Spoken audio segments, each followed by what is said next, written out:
Hey, everyone.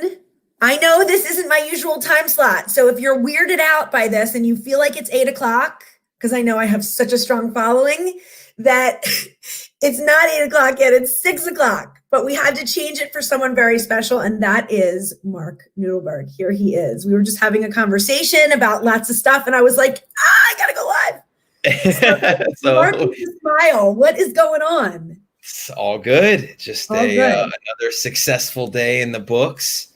Took a step away from the food prep. Have chili happening tonight, so food prepping for about 20 minutes and ready to do the show with you. Appreciate the 6 o'clock time slot, not the 8 o'clock. I don't move my time slot for just anybody. You know what I mean? This was a big deal. It's dinner time. The kids are hungry. You know, I mean, but for you. 8 o'clock is I've done 9 o'clock one time for a West Coast show, and I was like taking a shot of espresso at 8:30. Like, I gotta make it to this thing. You know, I don't have all this. Yes, I do.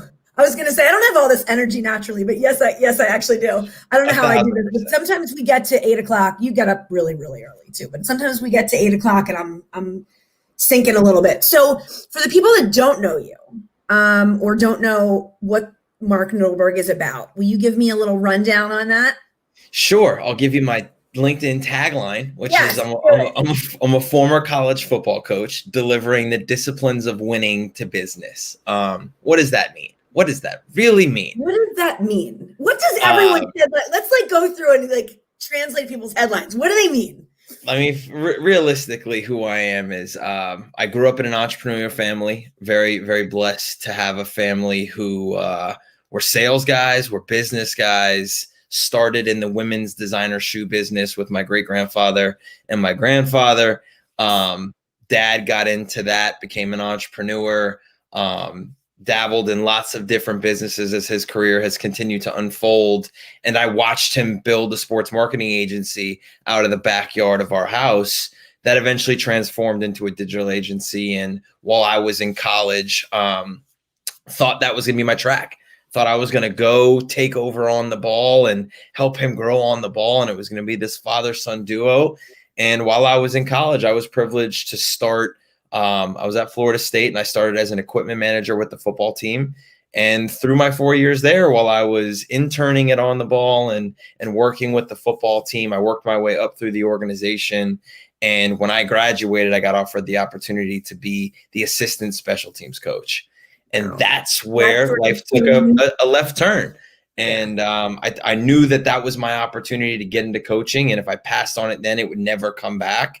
And my dad was super supportive of it. And so I started my college football coaching career, which took me for another 10 years. Took me from Florida State to Cincinnati to the University of Florida to the University of Nevada, finished at Lafayette College in beautiful Easton, Pennsylvania. And tons of lessons learned, tons of knowledge and unbelievable foundation of what it takes to build organization, to build culture, to build teams, to coach and develop people, learn through those 10 years. So when I got out of coaching, got into the business world, applied a lot of the disciplines that my dad had been teaching about how to relationship sell in a digital environment. Leveraging LinkedIn was a major tactic of that, and had a ton of success and said, I need to get back to coaching. I need to get back to developing people, not coaching football, but I wanted to get back to working with people and helping them find their potential. And partnered with my dad and became the president of On the Ball Ventures, and now have taken this company to be more than just a one-on-one coaching agency, but we're working with organizations on how to build cultures of accountability, how to modernize the way they communicate internally and externally, and helping people build sales processes that are relationship-based and that are repeatable. Back up for a second. I have a question about when you did take that left turn. I find you, and we've talked about this, we were just briefly speaking about it, to be a very flexible, adaptable person, and we talked about how you sort of have to be. Do you think that you were always that way, or do you think when you took that left turn, For it taught you sure. how to be that way? No, it comes from my upbringing for sure. My mom and my dad were polar opposites, Mhm. like legitimately. Like my dad's side of the family, Baldwin, New York, like or Baldwin, Long Island, just outside of New York, and Jewish and way different than my mom's Southern Baptist, Right. Raleigh, North Carolina, Yeah, it's a Boone, little North different. Carolina, like total opposite sides. Yeah. So, and they split when I was 5. So my entire life, I bounced back and forth from both sides of the family. And so you adapted to the environment that you were in. You fit in with this family, you fit in with that family. So it taught me how to, assimilate myself into whatever the environment was that I was in. And my dad being an entrepreneur and building a business my entire life, I was a part of that. When we were spending time together, we had tons of quality time, but it was also time spent being at events that he had put on and all of the things that were going on while On the Ball was being built. I was a part of all of that as a kid. I was there, Right. learned how to operate in adult environments and, meet expectations and understand, to know your role and know your place and how to fit in that environment, what's appropriate for a kid to do there and what's not. And that's kind of how I was raised. So when I got into college football, I just figured out a way to fit in where I could and then started to figure out ways to deliver value to people and earned more responsibility. And that's how I earned my way into the coaching profession. Well, that is like, it's like you scripted that. Like it was perfectly aligned with like your childhood and how you became, because I understand what it's like to have parents that split, that are polar opposites, number one. Number two, that split when you're really young and you do become, yes, there's a lot of chaos.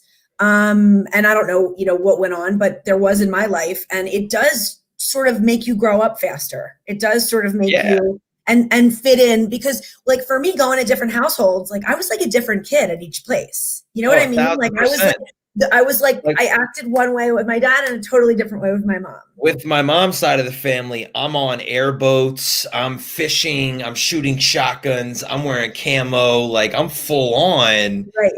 country boy. And then I go to my dad's side of the family and we're eating matzo ball soup and And we're you're a having nice Jewish Russian kind boy. of dinner and I'm a nice Jewish boy, So It's kind of an amazing puzzle that you've become that's been put together to make you. Hold on, we have a comment. Carissa said, "Act as if." One of the best lessons I've learned from the huddle. Yeah, very so shout interesting. out to the Nudelberg Shout Daily out to the Huddle. huddle. I Thank you, love it. Carissa, for being here this Thanks for morning. jumping in. Yeah, I can't. absolutely. I can't help if there's not a ton of engagement. You made me change my time slot, so hopefully people Yeah, watch the replay. I'm not worried. I'm happy to be here and it's No, all good. good. I'm glad you're here too, Marc. So the other thing I was going to ask you too that I was thinking of was like, what do you think the couple? I know it's really hard. Well, I don't want to say I know it's really hard, but I would think it would be difficult to kind of work with a parent. Not parents and children don't necessarily always see eye to eye or get along, and I'm sure there's difficulties there as well as really good things. What are some of the qualities that you see that you've developed from like that you've learned from working with your dad? Being a lifelong learner. I mean, the first thing is I had backtrack that. Number one is show up. Sure.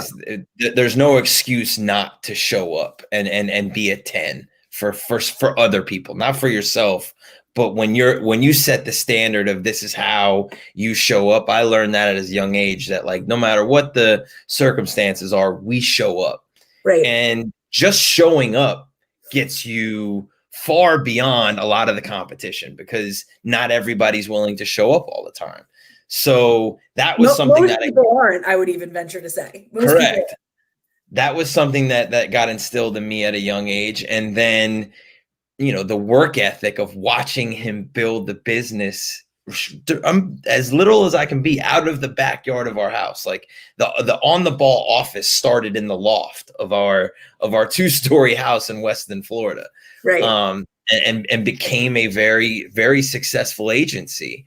And watching him do that, I think a lot of people get caught up in, well, what do you tell your kids in order to make sure that they end up the right way, or they learn what you want them to learn? And I tell this to the leaders that I work with. It's never a do as I say, not as I do. It's always do as I do. So I watched him do it, and then I just emulated that as I grew up. I just started to follow in the footsteps and started to, follow in the cadence of what he would say and just figure out how to act like that. And that's what led to me being successful in whatever it is that I wanted to do, because the foundation of showing up for people, of just whatever the job was, do it with attention to detail and ultimate energy and focus. That's what made me who I was. And so those foundations were set. And then as I got older and I started working in more in the coaching world, him and we do the Nudelberg Daily Huddle every single day, Monday through Friday, 8 a.m. live. And that the conversations that we're having there are conversations that we've had for 15 years. Like when I got into coaching, we had early mornings as it was. So I would talk to him as he was on his way to work and before we were going in to a staff meeting. And I would be talking about the things we were doing as a team and the way that we were trying to develop kids and develop culture and all of the things that went into building a successful football program. And we were comparing the parallels of that to building successful sales teams, to building successful businesses, without ever knowing that this is where it would end up, Right. Sure. How did the Daily Huddle start? Like, how did that, how was that born? So to give true, kudos to my dad, it started because he had a client roster that was so large that it was the best way for him to be able to keep in touch and touch all of the people on his coaching roster daily. So he was coaching a ton of people all over the country. It was easier for him to hop into, at that time, it was Facebook only. Right. LinkedIn didn't have the ability to go live. So it was a Facebook group where his coaching clients all were, that he was able to jump in there, give them a nugget for the day. And it was 10 minutes. It was 8 to 12 minutes is what it was every day, Right. And so during the pandemic, when we started, we were obviously socially distanced. I was at my house, he was at his. We started having these calls, and it was like, what do we do? And he's like, well, why don't, and at this point he was doing Mondays, Wednesdays, and Fridays, and I was doing Tuesdays and Thursdays, and we called it like Takeover Thursday, Takeover Tuesday, where it was just me. So it was just him some days, just me some days. And we just said, why don't we do it together? Like, why don't we just hop in there and do it together, keep the format the same, but just do it together. And that's how it was born. We tested it one Sunday morning. We went live, the two of us, through StreamYard, right to LinkedIn. We got some people engaged with us, and it was cool. And then we started a Monday morning, and I think it was June. Might have been May. It's either May or June when it started. And that was it. And then And you guys, what you do, I mean, you create, it's one thing to have a weekly show. We were talking about this earlier. It's one thing to have a weekly show and have people sort of expect, oh, she's going to come on at 8 o'clock or whatever. But it's another thing to have a daily show. You start people's day off, and you're like part of their routine every day. Like when I pop on, I see the same people talking, and it's a ton of people. It's great. Yeah, we've definitely built a community around it. There's around 60 people who are there live with us just on LinkedIn alone. We go across all the social channels. We're on my Facebook page, his Facebook page, our Nudelberg Daily Huddle Facebook, LinkedIn and YouTube are the 5 channels that we're broadcasting across. And just on LinkedIn alone, we have 60 people there live with us. And it goes back to the way I started, my every day in football was you started with a team meeting. The team meeting set the expectation for the day. My dad did it with all of the sales teams that he had built throughout his career. So it's just something that was instilled in both of us in just our natural habitats, that it makes sense for us to do it. Because if you're not setting the expectation for your day, if you're not controlling what you're thinking, what you're putting in and setting that expectation, you're going to allow somebody else to, or another event to, and then you have no control over how you feel or how you go about your business for the rest of the day. So it's super cool to have our team meeting every day, which is the Nudelberg Daily Huddle. Yeah. What's your favorite part of the huddle? I know you guys have Um, different versions of it. What's your favorite? I think now it's actually the intro music. So You love the intro. I love true that Nudelberg form. song. We continue to iterate. We continue to just take it and tweak it and try to make it better and better. And now we actually have Teddy Pendergrass is our theme song. Wake up.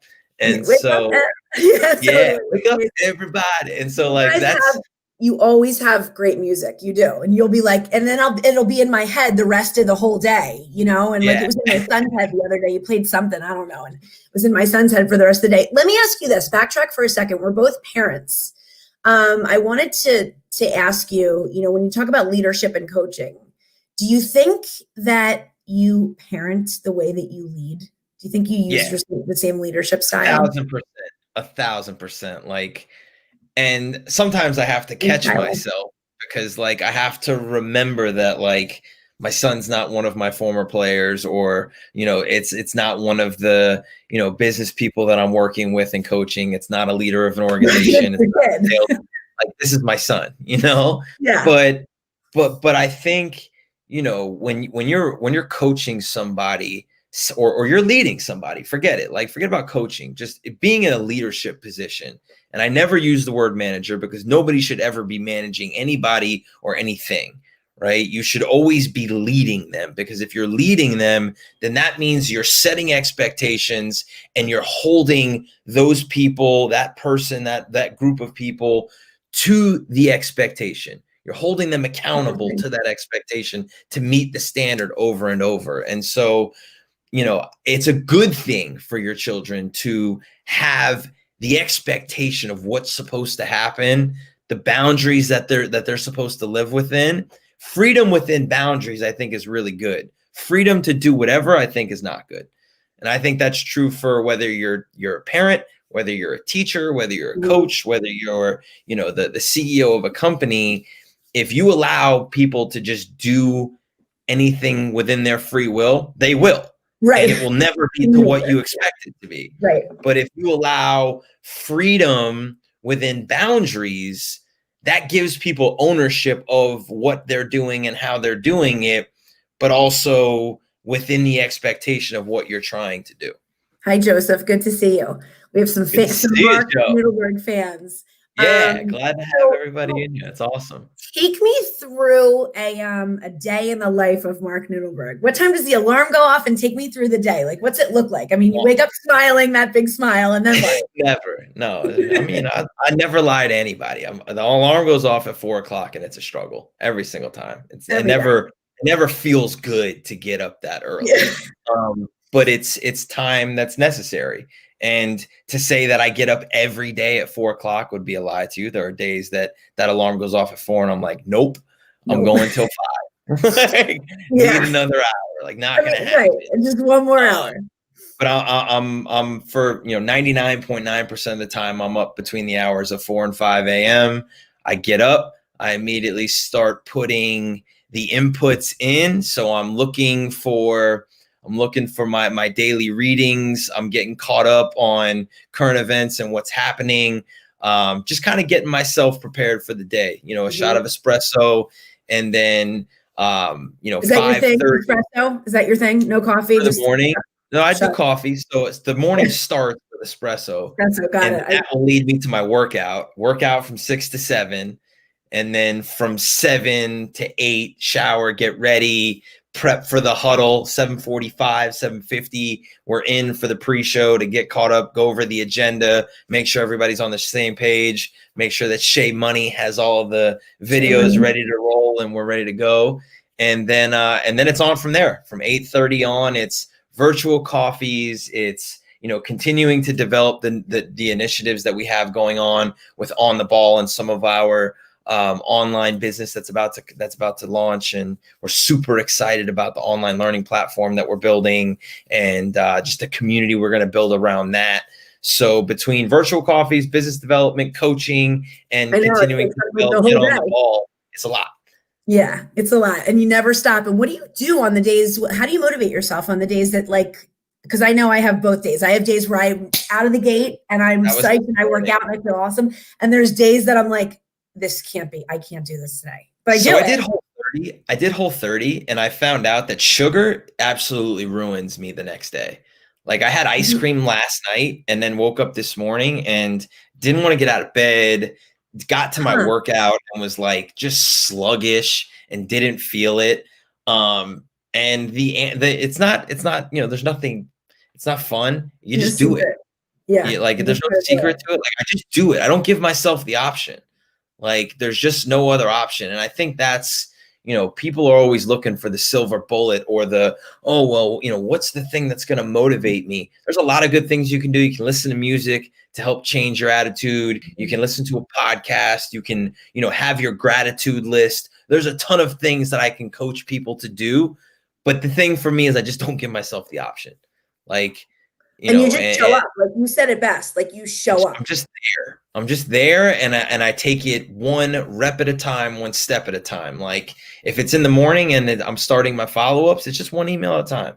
Just start working one email. I'm not thinking about how long I'm going to do it for. I'm not thinking about it. My calendar is blocked off, so I know when I'm doing what I'm doing. But it's just stay focused on the present and where you're at right now, and just do the thing in front of you. And as soon as that's done, just do the next thing. We have a question for you. I'm excited. There's a question. Tyler, what is your why? What is my why? My why is my passion to help people. It is the core of what I do. Being a football coach, being an educator, being a mentor, being a business consultant, being somebody's right hand, being their best friend, being their father, being their son, being their husband. I truly enjoy giving of myself for other people.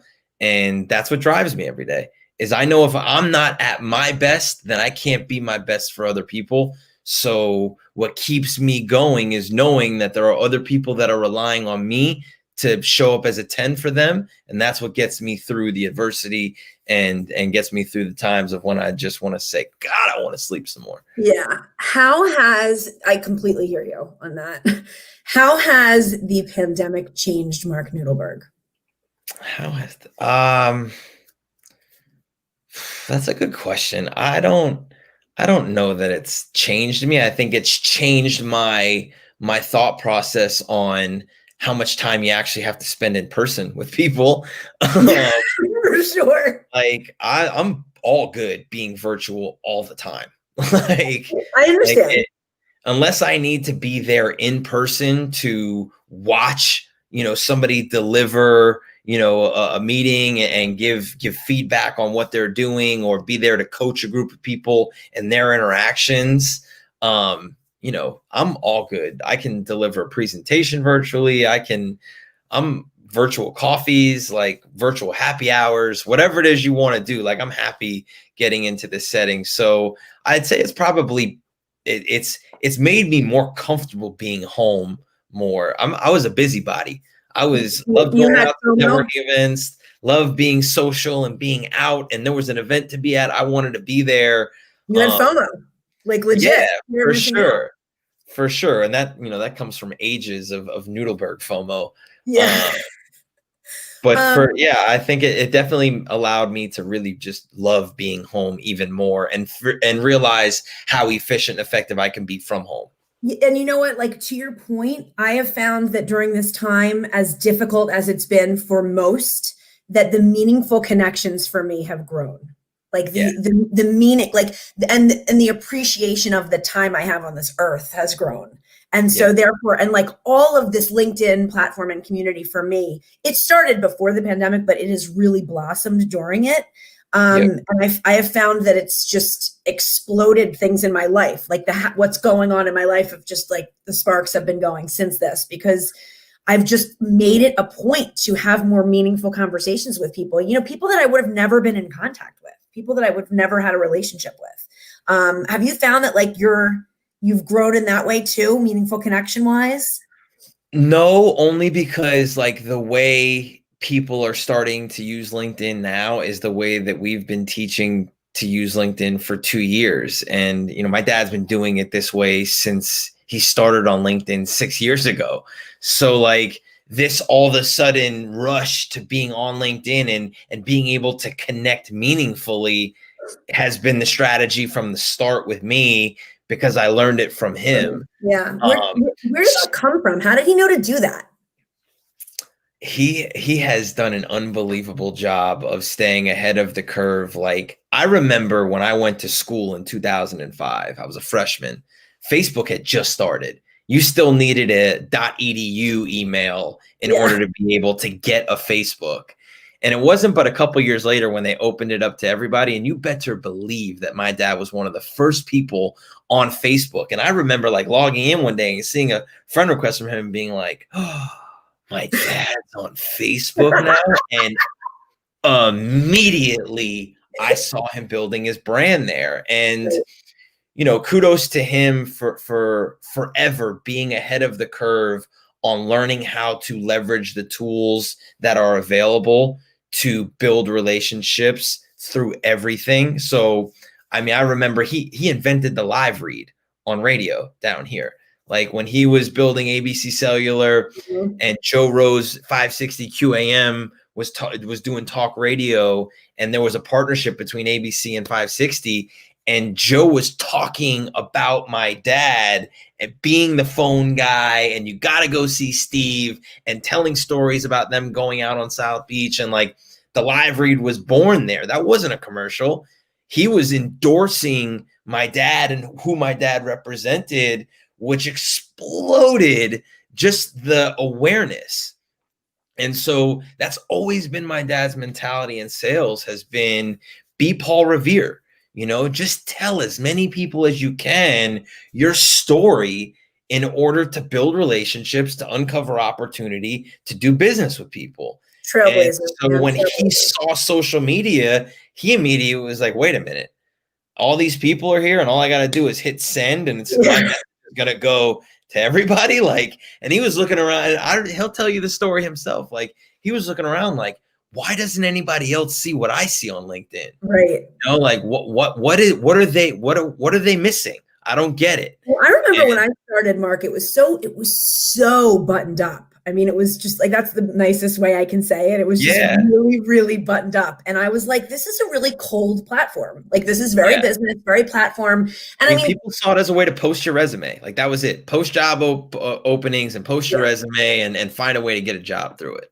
And there is part of the pandemic and what we've dealt with that has opened up this whole sort of what you guys saw before, but this avenue that people are now taking, which I think is pretty cool, because it's not and this is no offense to Facebook. I'm not like a huge Facebook person, but it's not a Facebook-y type place either. There's still a professionalism, a level of professionalism, I feel, at least in our communities that we hang out in. It's a true blend of social media and business networking. Like I try to, when we teach people LinkedIn like a pro, you know, where we start as the foundation of is you should be looking at LinkedIn as a 24-hour networking event. Remember old school networking, you walk into the building, everybody's there, everybody's got their name tags, and there's the stage sitting there. Everybody wants to be on stage and be able to deliver their message to everybody, right? LinkedIn gives you that opportunity. Not only does it give you the opportunity to do that, it also gives you the opportunity to know everybody that's in the audience and connect with them one-on-one for a reason that is valuable, right? In order to build real relationships, to uncover opportunity. And most people don't look at it that way. Most people just look at it as another inbox for them to be able to direct message and pitch people through. Yeah. And you just got to show up, like you said today in our little DM, like you got to show up differently. You got to think differently. And you guys definitely do. We have like a minute left. What is in store? What's in store for Marc? What's the next 5 years bring? Just continuing to grow on the ball. Super excited about Get on the Ball. Get on the Ball is where people will be able to find all of our content. They're going to be able to get into group sessions with us. We're just building out this massive platform that people are going to be able to connect with us, connect with other people, learn, develop, grow. I mean, you know, my show, the DMGB Conversation, which you were an unbelievable guest on, you know, the foundation of that is 1% better a day. I got to find a way to get no excuses. I got to find a way to get 1% better a day. That's going to be the place where everybody who believes in that mentality can not only go there to develop, but also connect with each other and be in a community of people that are all looking to just find a way to get 1% every day. So the development of get on the ball, the development of on the ball. My brother Jake just joined the business, so he'll be starting this year. So mentoring him on the start of his business career as he continues to move forward, continuing to help build the legacy for my dad, and to be able to have something for him to kind of ride off into the sunset with at some point. Not that I think he'll ever do that, but maybe one day. I know just what you mean. My dad, I retired. I'm like, no, you're not. You're never retired. My dream when I was a college football coach was to be a head coach so that I could build a program that built successful individuals, not NFL football players. That would be a great byproduct, but that just built successful individuals. And I really feel like we're putting the foundation together to where I'm building a program where people will be able to be a part of it, to be successful and push themselves daily. Awesome. I loved having you, Marc. It was so fun, and it went so fast. Carissa also said whoever helps the most wins. Absolutely. Love Carissa. Carissa does a great job. For everybody that popped on to talk to us, Marc, I loved having you. We're going to say goodnight, and we're going to say goodnight to Marc because it's his bedtime soon. But I'm going to end this. Hang out for 1 second. Hang out. Good night. Peace, everybody. Thanks for joining. Thanks, Annie. Patricia. Thanks. Hi. Nice to see you. Bye.